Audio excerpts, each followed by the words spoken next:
All right, everybody, we're just going to review the market and see the turning points. So the thing is with reversals, how to trade reversals, they're totally different than trading breakouts or reversion to the mean or all that other stuff. So what Wyckoff explained was basically his method focused on reversals. Right, and actually he mentioned three types of trade entries in his work. The first one was when he actually entered on the climax. The second one, right, so this is what he mentioned, but these are very aggressive and there's ways to do it, but I'm not that's not the best entry. The second one was the springboard. And he actually also mentioned the third one, which was the breakout. All right. The one he recommended was this springboard. What is the reference to this? The reference to this is his first study in the Wyckoff course, where he actually talks about 3 places to buy. And this is what he recommended. Now, what is this? And the logic of all of this is that he mentioned the first one because he said this is where the smart money is getting in. So he's just trying to trail them, because that high volume is a switch. It's when the smart money starts coming in, where professional buying meets panic selling. So that professional buying is what he wanted to join in on. The springboard is a far better entry. He had a bunch of examples about springboards. And then finally, he also mentioned the breakout as a buy. So this is a valid trading signal, if you want to call it that. But when he mentioned this, he mentioned it occurring after the springboard. So it wasn't just in isolation a breakout. It was actually after the springboard on the higher high. All right, so anyway, so we'll just focus on the springboard and how it occurs, and I'll show you an actual examples, because that's really what's missing from a lot of the Wyckoff literature, videos online. The problem is that they're just labeling climax, automatic rally, secondary test, but cannot really identify why it's a climax, why it's an automatic rally, and how is it a secondary test. So that it's like a memorized pattern and applied in hindsight. So there's a problem with that, right? So what I'm doing is I'm bridging that gap to show you how it actually occurs, step by step, with details, with actual data, and analyzing it and showing it to you. So that's what's missing. Anyway, so the idea is that when markets are going down, eventually they terminate, and it just happens that a lot of times when they terminate, the volumes, the bar volume, you need bar volume, cannot use volume profile, right? The bar volume spikes. The bar volume spikes. Now you can use volume profile for other things, but for this, it cannot be used. It cannot detect this. Just like in various other software, when you have, like, for example, Bookmap, you have that big bubble and near the tops and the bottoms. Similarly, you have this big bar volume, and it's typically at the end. It's at the end usually. It might be 1 bar away, but usually it's at the end. All right, so it's at the end. And this is the logic that you have to ask yourself, is why is there so much volume at the end of the downswing? Why is there so much volume at the end of a downswing, and there's a big red volume? Shouldn't shouldn't it continue to break down? If it's selling, wouldn't it continue to follow through? The answer is yeah. If it was selling, it would continue to follow through, and if it was selling, they would sell at higher levels.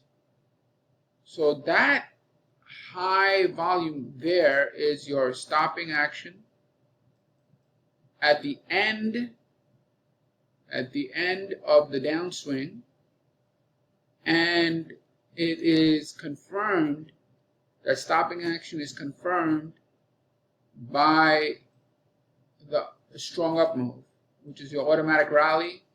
But really this is also your change of behavior or change of character, and you can also call it your sign of strength, because you will see a sign of strength. And the reason why this is occurring is because this big volume says the mark down is stopping. The stopping action means mark down, because this is a downtrend. If it was an uptrend, it would be mark up is stopping, but mark down is stopping or ending. Then I should use stopping because there's a difference between stopping and ending action. That'll come later. So mark down is stopping. So when you have that heavy volume at the end of a downtrend, at the end of a downswing, you have this, and it means that your mark down, which is your downtrend, is stopping. All right, and it is confirmed by a strong reversal, a strong rally, which is your automatic rally. I forget what he called it. I think he may have called it a technical rally or something like that. I don't recall. But those terms aren't really, locked in stone, written in stone. Call it, automatic rally or sign of strength or whatever, right? And then after that, you have your test. It's very important to wait for this test. This test is very important because you can get fooled into this thing breaking down. So very important to have that higher pivot. So you have your climax, your automatic rally or your sign of strength or your change of behavior or change of character, whatever you like to call it. And then you have your test. All right, now that practical, I'm going to show you this in reality, how it looks, because it happens. And what the crazy part about this, which is really amazing, is that it happens now the same way Wyckoff explained it 100 years ago. Can you believe that? So that means that this is in the price volume mechanics of markets. That markets themselves, this is part of their mechanics. And because there's so much evidence of this, and it happens on daily basis on different time frames. So it's part of how markets work, like a principle. The market is open. So it's a principle. All right. I wouldn't call it a law because there's many downtrends that don't have this, but many of them do, as I'll show. So I've explained to you the climax automatic rally secondary test, and why this is important is because this forms the reversal.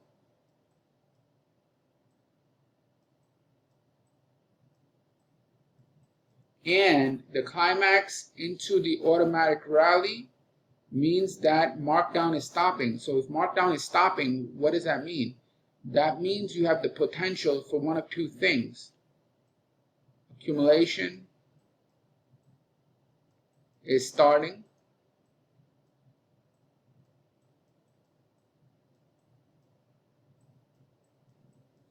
the markdown is stopping. What comes after markdown is accumulation.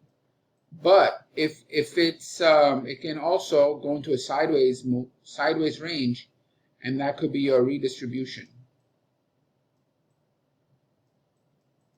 But to be frank, the majority of the time, what happens is you have the climax automatic rally and stagnate test. Majority of the time, even if this is some distribution and all that, it will go higher, and then this will become a counter trend, and then it will break. And that was the bearish case. This is the bearish case. It will most of the time climax and this and that, and then it'll go up. So you'll get a move, but it'll be a counter trend smaller than the downtrend, but it'll still be a counter trend up, and then it'll crack. And that's even most of the time, even in the case of whether it's redistribution, because on a higher time frame, this is your down rally, pullback, and then your down rally, and that pullback here on a higher time frame is this leg, this counter uptrend. All right, so that's what happens. And this is reality. This is not a model. This is reality. This is what happens. And so yeah, I've explained all of this now, and I'm explaining to you markdown, stopping, accumulation, starting, or redistribution. And this is basically the guideline for reversals. And by reversals, I mean a counter trend or a counter trend reversal. So it's like a trend reversal. Right? Trend reversal. That's it. Yes, this is far more complicated than a breakout where you draw two lines and you go ding dong, ding dong, ding dong, and then crack, right? But this is it. This is it's a trend reversal. All right, I'm done, and now I'm going to show you. We'll just take a look at actual examples that occurred today. First, we'll take a look at here. This is the Nasdaq. So market is basically going down, down, down, and it eventually reverses, right? And even if this is redistribution, right, and it's tradable, you don't need that much of a gigantic move. So the question is, is there ending action, stopping action? Is the climax there? The answer is yes. It's right here. This big bar here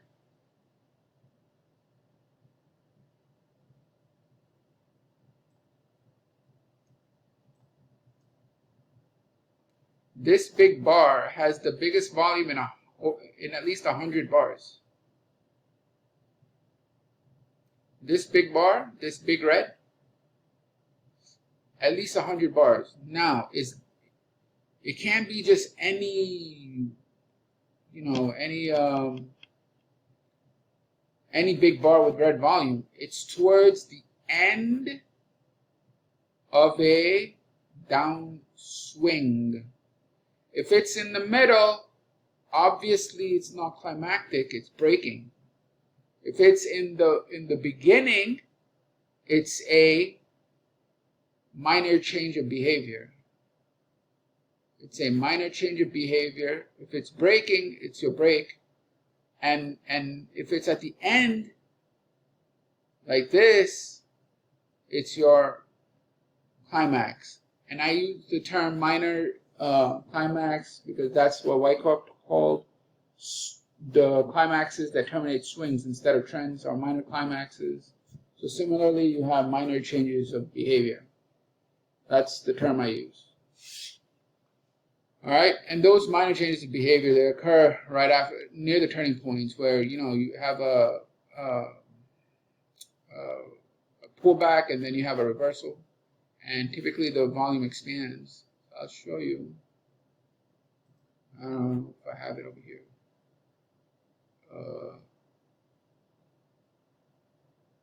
There, that's your that's a minor change of behavior, and this is not just based on the bar. It's actually going inside the bar and looking at the waves inside the bar and being able to detect it. So what you need to know is there's a start, a middle, and an end. Start of life, middle, and the end of a move. The start is your change in behavior, the middle is some type of break, and the end is your climax. So this is how you frame the beginning and the end and what's in the middle. All right, let's get rid of this. Now, where was I? All right, so it was here. This is your climactic action, and this is your automatic rally. Now, the only problem with this thing was that I was expecting more of a move. Right? It didn't give me, a very big move, but in terms of price distance, it's double the average size. So this wave looks shitty, but it's really a big wave. It's not a small wave. It has good amount of distance. After that, you had your little spring and test, and it went up. Okay. So that's one example. Let's move on to other markets. Let's take a look at Euro.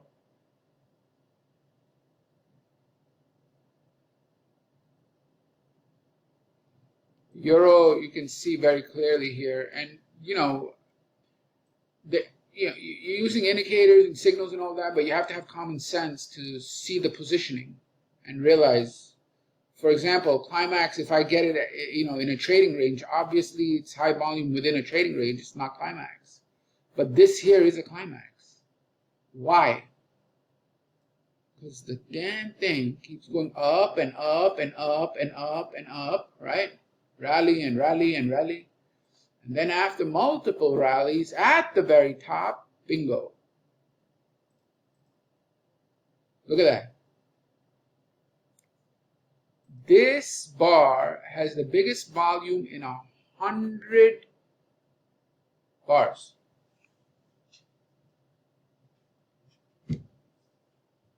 At least 100 bars, right there.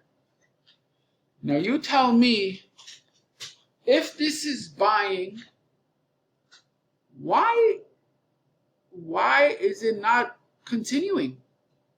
Does it make sense for a green bar to be followed by a red bar or a reversal bar if it has that much volume? If you have a green bar with that much buying pressure, shouldn't it have continuation? When it doesn't, that is a climax. But again, if I got it in the middle somewhere, or in a trading range, obviously it's just a big number. But the reality is that it's at the top of a trend, and this is all today, by the way. And this is all the volume clusters and all that, and right there, game over. And now we go down. Now there's something going on here. I'll have to take a look because there's a lot of volume. But this to me is the real climax. Why? Because of the excessive volume and then the automatic rally or the selling pressure that comes right after it. If I have high volume, which is bigger than 49, not as much as 100, I need to see what came after it. Is there a strong rally after it? No. So it's just high volume. Could be anything. Could be a break. Breaking these levels, but there's no rally. Here, when you have that climactic move and you have a somewhat decent rally, why is that important? Because that helps confirm that the mark up has ended and the distribution has started. And this confirms we're in distribution. Here you get the idea that mark up has stopped, because this is stopping action. And it needs to be followed by a wave. It has to be followed by a strong wave. Otherwise, forget it. It could be many things. It could be a break, right? It could be many things. So it needs to be this way. That's the quote-unquote automatic part of it, which is that the climax automatically leads to a rally in the opposite direction. And there you go. This I'm not too sure, but this is actually something's going on here, because you see this, it's here they did something, over here the volume clusters are increasing and doing something, and now the rally is getting bigger too. So something's going on, but I don't really care for it now. It's not really that much, but look at the reaction that came off of this, right? So I want to see strong reactions. Otherwise, the climax may not be a climax. It may just be something else. Let's go to the next market.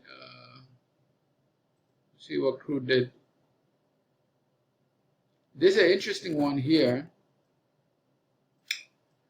because you see that once I see the trend moving like this, meaning, you know, it's moving, it's uptrending, then I'm looking for stopping action, right? Because that will shut it down. They'll shut down the uptrend, and that is available right here.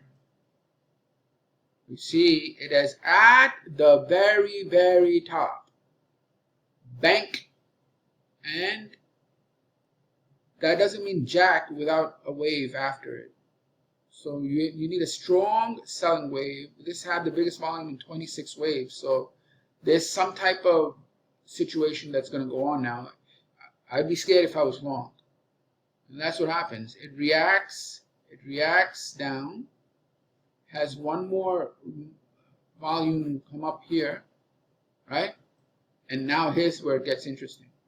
So this basically just stopped, created a reaction. All right, it didn't create a downtrend. Okay, fine.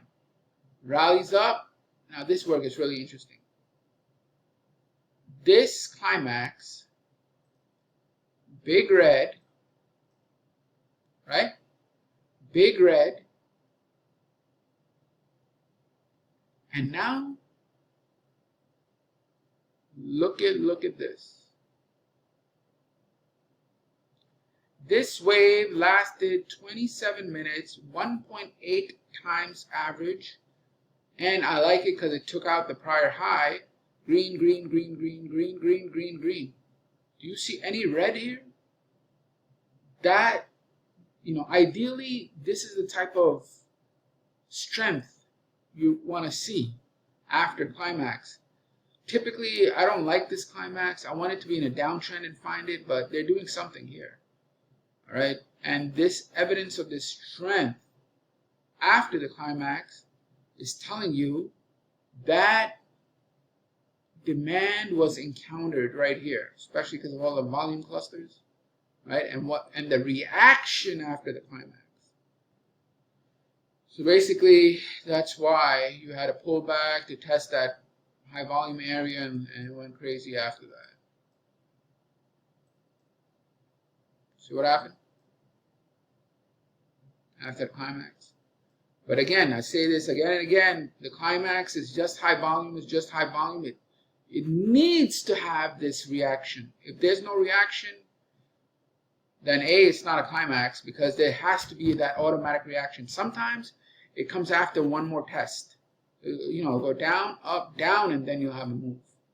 So that's also valid, right? But yeah, this is pretty evident that, you know, there's some buying activity here. Anyway, let's move on to the next market. Let's try natural gas. Natural gas, see, this makes sense because you're going up, up, up, up, up, up, up. You know, you need multiple waves, and then finally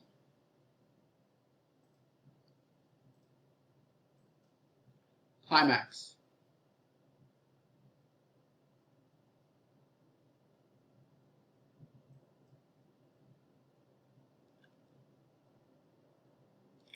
After that, you have a move down, but I still don't like this move. I like this move. This is telling me, yeah, we're in distribution, and we're, you know, and it tests and it goes down. Now again, we're in that downtrend, it overshoots, and what do you have? Climax. Biggest in 100. Biggest in 100 terminates top, terminates the bottom.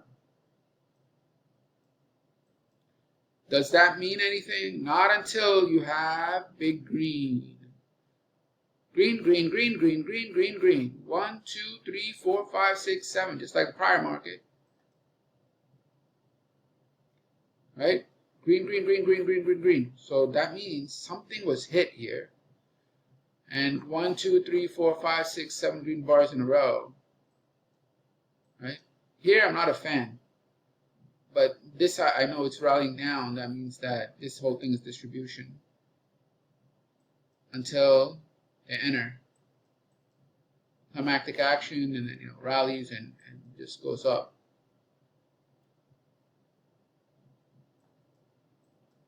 Up to this point, right? You don't know how much of a reaction you're gonna get ever in trading. All right, now let's move to the next market. Can I go over this gold?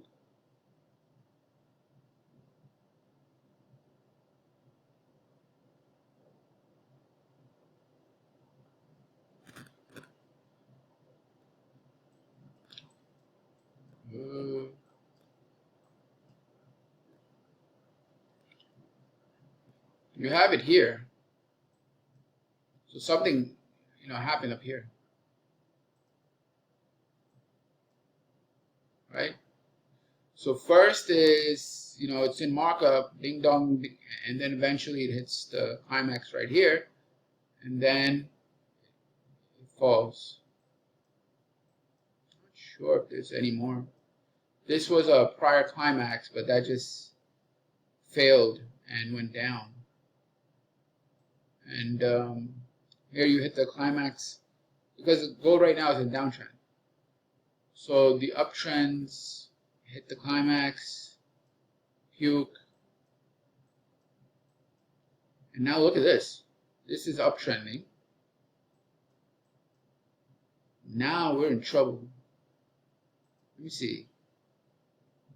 Not really. It's only 11 and 12. If it was 100, right, then we have issues. So maybe there's a level here. I'm not really sure. Because the threshold for climaxes at key levels is less than, at least I use less of a threshold at key levels because I want to see them, but if they're just anywhere, then 100 will do it. We'll identify it. So where was that one? Cracked the market, and this one, until I see that selling, I want to see clear selling. All right, because you need that automatic rally. You need that automatic rally. Let's go to copper market. Oh my gosh. Look at that.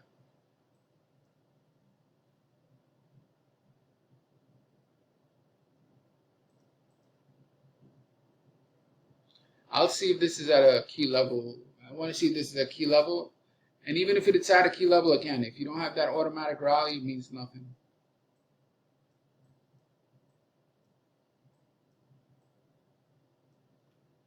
I don't see anything. Oh, right here was the climax. Sometimes, it's one bar. It's usually the top, the most extreme bar, but it could be the bar before it. In this case, it was the bar before it, which set up this entire pullback, right? But if you see this trend, how did it all start?